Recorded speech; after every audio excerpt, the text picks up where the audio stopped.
আসসালামু আলাইকুম। সমন্বিত ছাত্র ঐক্য পরিষদ যশোর জেলার পক্ষ থেকে কোটা সংস্কার আন্দোলন পরবর্তী সময়ে ও সরকার কর্তৃক কোটা সংস্কার প্রজ্ঞাপন নিয়ে আমরা আমাদের মতামত তুলে ধরছি।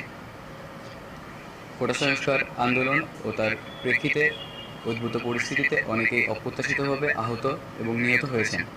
তাছাড়া রাষ্ট্রীয় সংস্থাপনায় অগ্নিসংযোগ সহ নানা সহিংস ঘটনা ঘটেছে। আমরা এ সকল ঘটনার তীব্র নিন্দা জানাই এবং সুষ্ঠু তদন্ত সাপেক্ষে দ্রুত বিচারের দাবি জানাচ্ছি। আমাদের প্রধান দাবি ছিল কোটার যৌক্তিক সংস্কার, যা ইতিমধ্যে সরকার পূরণ করেছেন। এখন শিক্ষার সুষ্ঠু পরিবেশ নিশ্চিত করার লক্ষ্যে দ্রুত শিক্ষা প্রতিষ্ঠান খুলে সরকার দেওয়ার জন্য সরকারের প্রতি জোর আহ্বান জানাই। সার্বিক স্বার্থে আমরা এই মুহূর্ত থেকে আমাদের কর্মসূচি প্রত্যাহার করছি।